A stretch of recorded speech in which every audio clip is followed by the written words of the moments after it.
Sun Wen lahir di Cina Selatan, tepatnya di Provinsi Xiangshan pada tanggal 12 November 1886. Bernama James Kentley.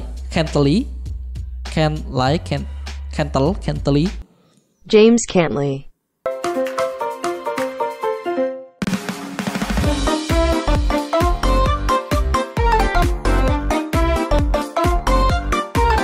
Halo guys, balik lagi bersama kita di Cari Tahu Yuk bersama gua Kokoli dan Kokolau. Sebelum kita mulai video ini, jangan lupa untuk subscribe, like, dan share video ini ke teman-teman kalian. Dan jangan lupa nyalakan lonceng di sebelah kanan kalian supaya tidak tertinggal video-video terupdate dari kita.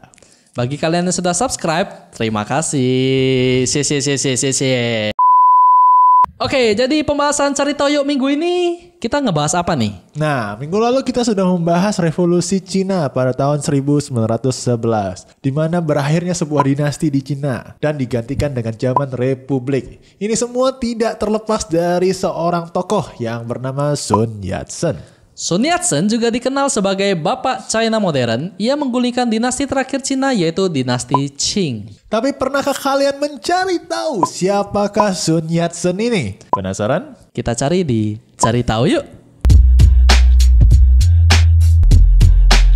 Jadi berdasarkan Wikipedia, Sun Yat-sen memiliki nama lahir Sun Wen, bukan Sun Yat-sen. Terus kok bisa Sun Yat-sen? Nanti kalian akan temukan jawabannya, jadi kalian harus stay tune. Jadi Sun Wen lahir di Cina Selatan, tepatnya di Provinsi Xiangshan pada tanggal 12 November 1886. Berarti dia Scorpio. Benar sekali. Terus papa mamanya? Nah, papanya ini bernama Sun Ta-cheng dan mamanya bernama Madam Yang. Selain dipanggil Sun Wen, orang-orang juga memanggilnya dengan Sun Te-ming. Kadang-kadang dia juga dipanggil dengan nama Ti Xiang. Nah, saat bersekolah di Hong Kong, namanya diganti menjadi Sun Yat-sen. Kok diganti? Ya, dapat aja waktu kuliah. Mungkin karena di Hong Kong itu menggunakan bahasa Kanton ya. Jadi kayak menjadi nama penghormatan atau nama baptis gitu sih.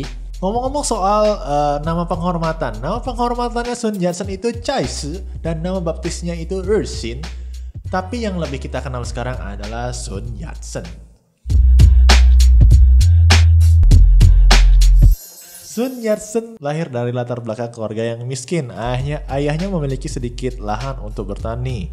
Dan juga kadang-kadang ayahnya juga mengambil paruh waktu sebagai penjahit. Dan terkadang juga ayahnya ini mengambil jasa sebagai tukang angkat barang di daerah perbukitan atau yang kita kenal sekarang porter.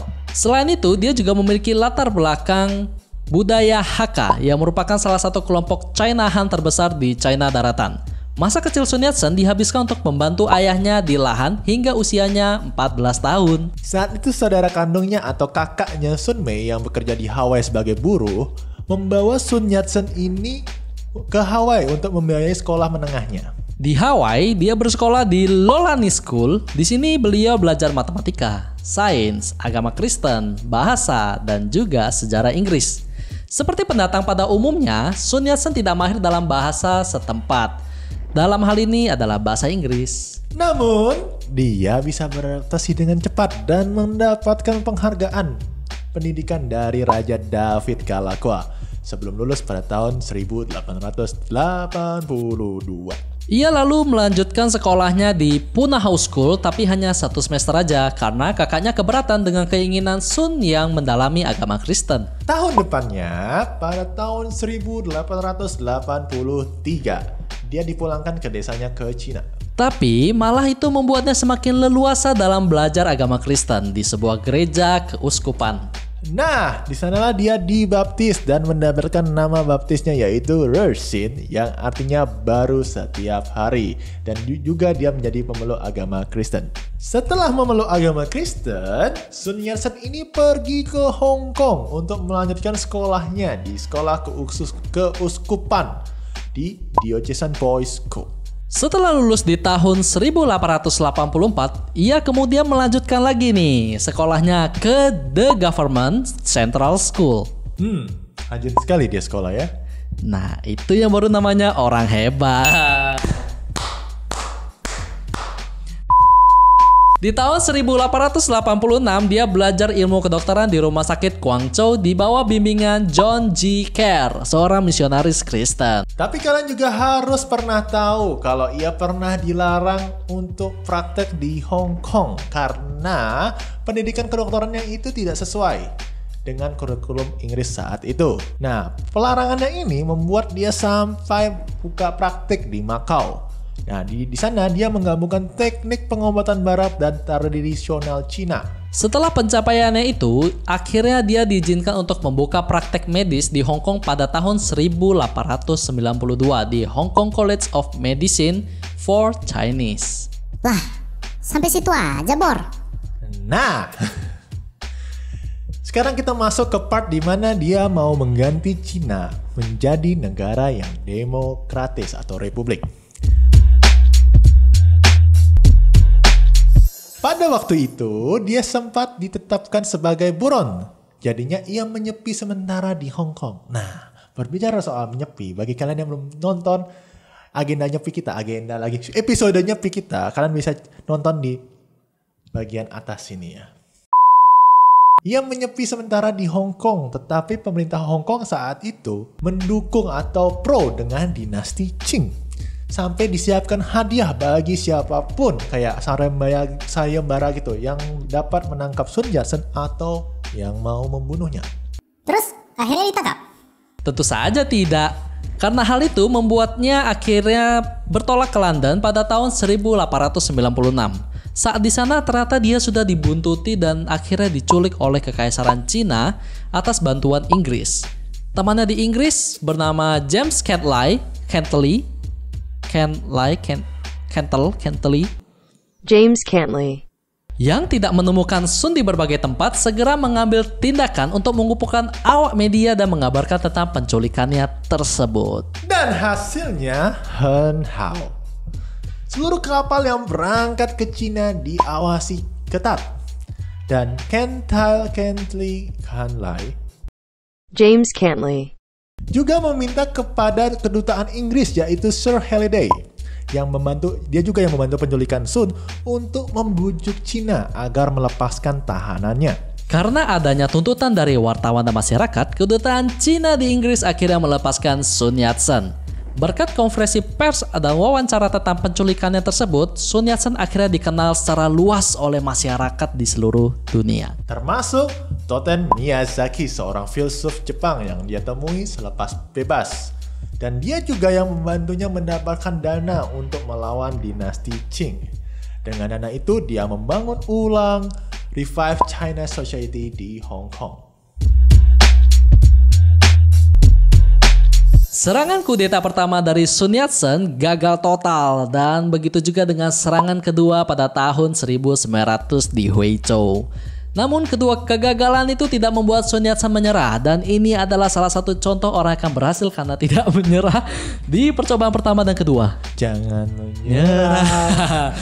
Oke, nanti kita kena copyright. Oke. Hasilnya pada tahun 1905 Sun Yat-sen membentuk Aliansi Revolusioner China. Siapa aja anggotanya tuh? Anggotanya berisi berbagai pasukan revolusi dan pasukan anti pemerintahan Qing dan juga bekas anggota Revive China Society. 6 tahun dilaluinya dari tahun 1905 sampai 1911 untuk mengumpulkan dana persenjataan dan menambah pasukan. Amazing.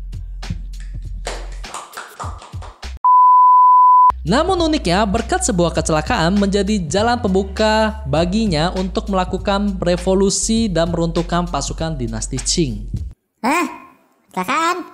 Iya, kecelakaan. Jadi saat si Sun Yat-sen masih ada di Amerika untuk menggalang dana, ternyata di China ada bom yang meledak yang dirakit oleh pengikutnya dari pengikut Sun Yat-sen ini, pengikut revolusi ini, meledak di sebuah rumah di Wuchang.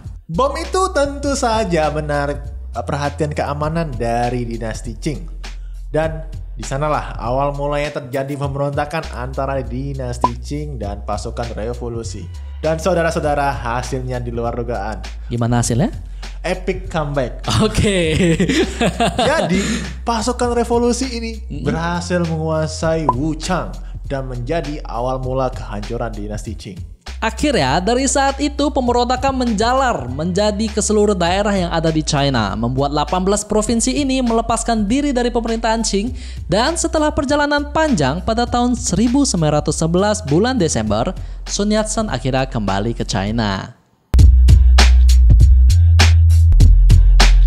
Pada bulan dan tahun depannya, tepat pada bulan Januari 1912, Sun Yat-sen terpilih menjadi Presiden Cina yang pertama. Dan pada tanggal 12 Februari 1912, Kaisar Cina yang terakhir, yaitu Kaisar Puyi, secara resmi turun tahta. Tidak hanya mengakhiri dinasti Qing, tapi juga mengakhiri dinasti di Cina selama ribuan tahun. Udah, gitu doang. Belum. Ini terakhir. Nah, Sun Yat-sen ini kan baru dilantik. Baru 69 hari menjawab. 69 ya? 69 hari gini. 69 hari penjabat. Nah, Sun Yat-sen ini malah mengundurkan diri dari jabatannya pada tanggal 10 Maret 1912. Kenapa? Karena dia merasa tugasnya sudah selesai. Oke, Luar biasa. luar biasa. Bagus sekali. Nah, jadi dia digantikan oleh Yuan Shikai langsung. Udah, begitu. selesai. Oke, jadi segitu aja guys. Cari tahu yuk episode siapa sih itu Sun Yat-sen. Jangan lupa untuk Like, subscribe, komen. dan share video ini ke teman-teman kalian. Jangan lupa juga nyalakan notifikasinya di sebelah kanan kalian. Jadi segitu guys, cari tahu yuk pada kali ini. Gua Kokoli. Gua Kokolo. Kita pamit. Undur diri. Bye-bye.